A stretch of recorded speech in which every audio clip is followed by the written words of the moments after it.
Gamarjova, cher journal de bord. Bonjour. Je sais pas pourquoi je regarde le micro, bonjour.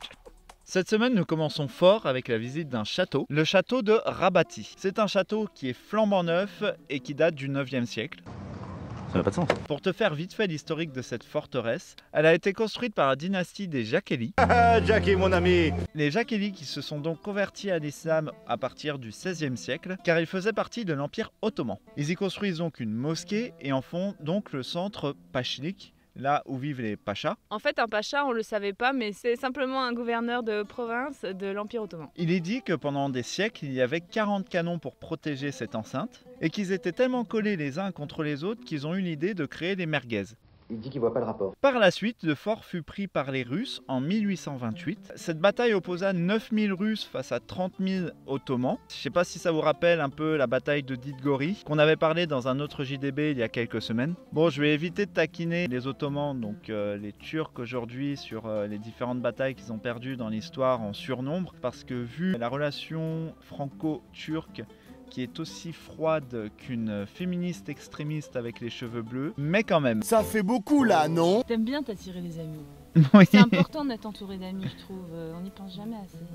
Puis il a été rénové en 2011 car il tombait en ruine. La Turquie ayant financé en grande partie ce projet de rénovation car il souhaite conserver les vestiges de l'Empire ottoman, à moins que certains dans le gouvernement n'aient toujours pas tiré un trait sur cet empire passé. Pour en revenir au présent, nous rentrons par la cour du bas. Cette cour est donc la moins importante historiquement car on y retrouve des vignes et des restaurants. Ce qui n'empêche pas toute cette partie d'être agréable et jolie, avec tous ces restaurants qui sont pour la plupart fermés car il n'y a aucun touriste à cause du Covid, avec ces petits passages étroits et remplis de petites colonnes, et ces tours qu'on peut visiter librement et sans trop de restrictions et de protections qui au final gâchent un petit peu le plaisir des lieux. Ça, c'est quelque chose qu'on trouve beaucoup en Turquie et en Géorgie, c'est que vous pouvez aller de partout.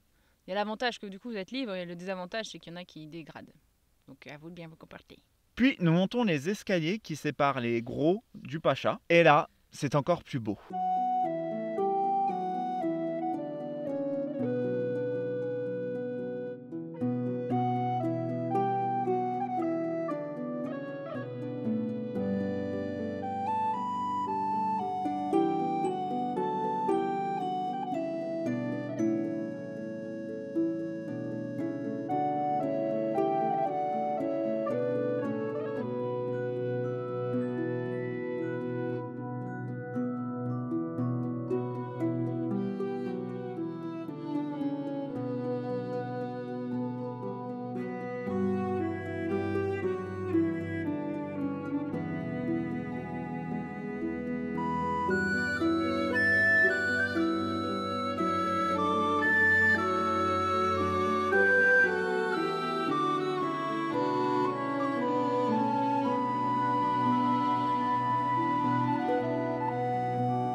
Bon, vu qu'il n'y avait pas de touristes, il n'y avait aucun guide pour nous expliquer un petit peu tous ces lieux, mais il y a quand même deux choses qui nous ont particulièrement marqué. La première est cette église car... Ça fait une queue à l'église. Ouais, c'est plutôt qu'elle était presque à côté d'une mosquée, même si cette mosquée est totalement vide aujourd'hui. C'est quand même sympa de voir ces deux cultes côte à côte. Et la deuxième chose qui nous a vraiment marqué, c'est cette salle entièrement en bois qui était réservée aux pachas. Il n'y a pas à chier, vraiment, plus il y a de bois, plus c'est chaleureux. Peut-être parce que ça brûle bien. Brûle. Oh, oui, ça je sais. Vrai cool à voir en tout cas. Ah oui, petite question, j'ai essayé de faire 2 plans avec le drone, assez minutieux, mais bon, comme vous pouvez voir, les images sont Dégueulasse! parce que le drone n'arrivait pas à aller tout droit. Puis nous repartons car nous avons faim. Comme d'habitude. Et les deux seuls restos qui étaient ouverts paraissaient vraiment des restos à touristes. Bref, nous reprenons la route direction l'observatoire d'Abastoumani, qui a l'air dingue.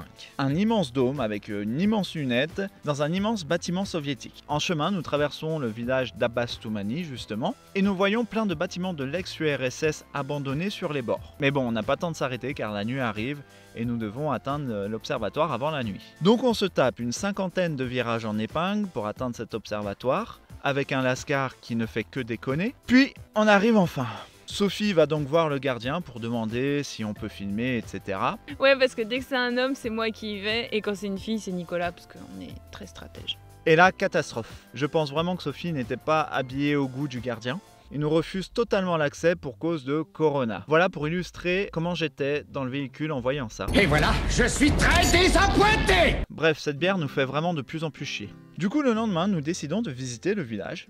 En fait, ce village est dans une vallée, entourée de 2 montagnes, une route principale et une rivière. Donc c'est très serré pour y poser des maisons. Les Russes avaient à l'époque décidé d'en faire un endroit très luxueux, ils y avaient construit des spas et même un sanatorium, parce qu'il y a beaucoup de sources chaudes et l'air y serait beau. Et là enfin nous tombons sur les vestiges de cette époque, et nous avons vraiment l'impression de voyager dans le temps pendant quelques heures.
C'était vraiment dingue de voir de tels bâtiments abandonnés, et certains étaient tellement en mauvais état qu'on n'osait même pas y poser le pied. Tavouk aussi, de son côté, a kiffé ce moment-là car il a découvert les marrons, et résultat...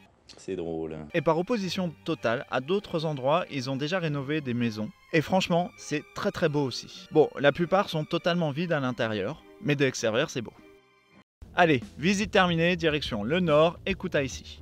Et là on se dit, tiens, la route risque de pas être très bonne parce que Google Maps nous prévoit 4 heures de route pour moins de 100 km. Et là clairement on pense qu'on va galérer. Voici le mot que nous allons décortiquer aujourd'hui. Euphémisme. Effectivement, avec un 4x4 tu t'éclates sur ces routes-là, mais avec un camping-car, tu es autant concentré que si tu faisais une opération à cœur ouvert. Tous les sens sont affûtés au maximum. Son acuité sensorielle était développée au-delà des facultés humaines connues. Mais bon, parfois c'est inutile quand le soleil est face à toi et tu ne vois pas du tout la route. Sinon, c'était encore un endroit de dingue visuellement. Et une fois arrivé au sommet de tout ça, on décide de se poser pour rester dormir la nuit. Et vraiment, cet endroit est magique. Il n'y a pas du tout de réseau, on surplombe tout le reste des montagnes et il n'y a pas le moindre bruit. Et après je sais pas combien d'heures avec le véhicule qui te hurle dans les oreilles, t'as l'impression de sortir en boîte de nuit, tu sais, ça fait zzzz. Et nous avions même un visuel sur Kutaïsi, la ville.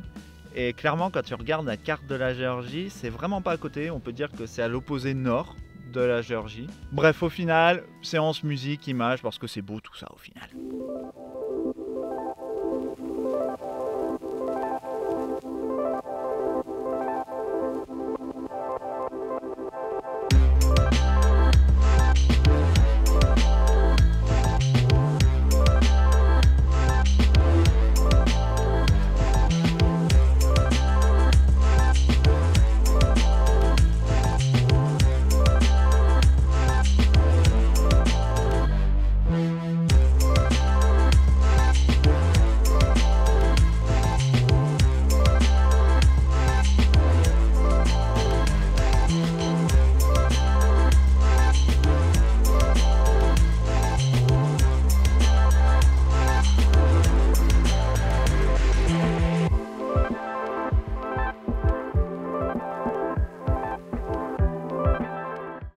Le lendemain, nous continuons notre route, qui n'est pas au final plus facile que la montée de la veille, mais qui est aussi très belle. Et enfin, au bout de plusieurs heures à descendre moteur éteint parce qu'il ne tient pas dès que je l'allume, il cale,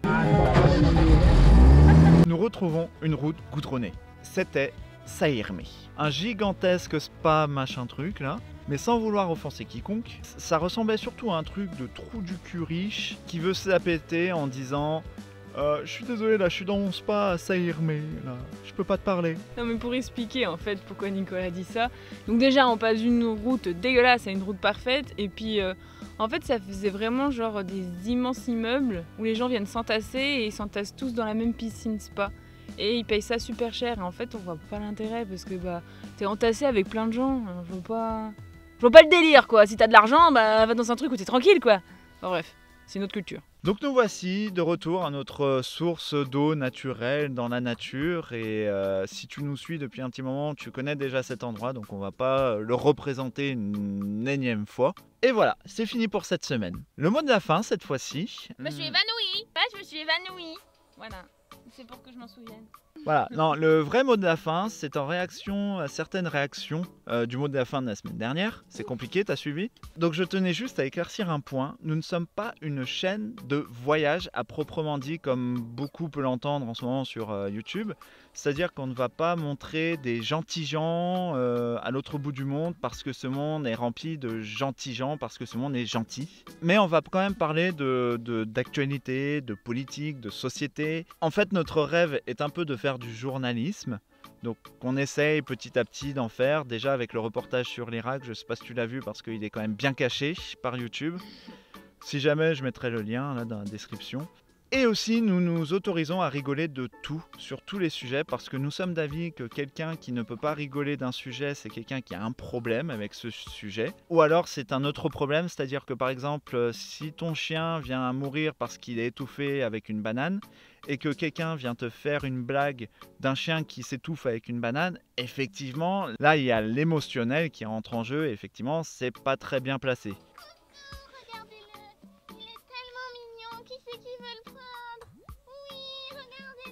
Si vous voulez adopter un chien, pourquoi pas.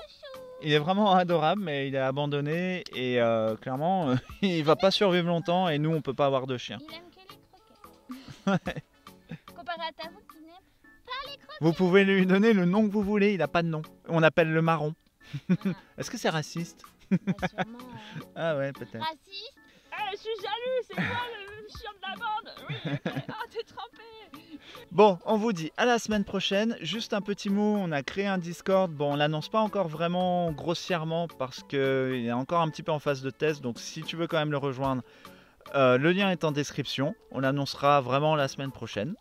Et en attendant, on vous souhaite de faire attention à vous, de passer de bonnes soirées chez vous à rien faire. Et bisouilles. Bisouilles. Tchou.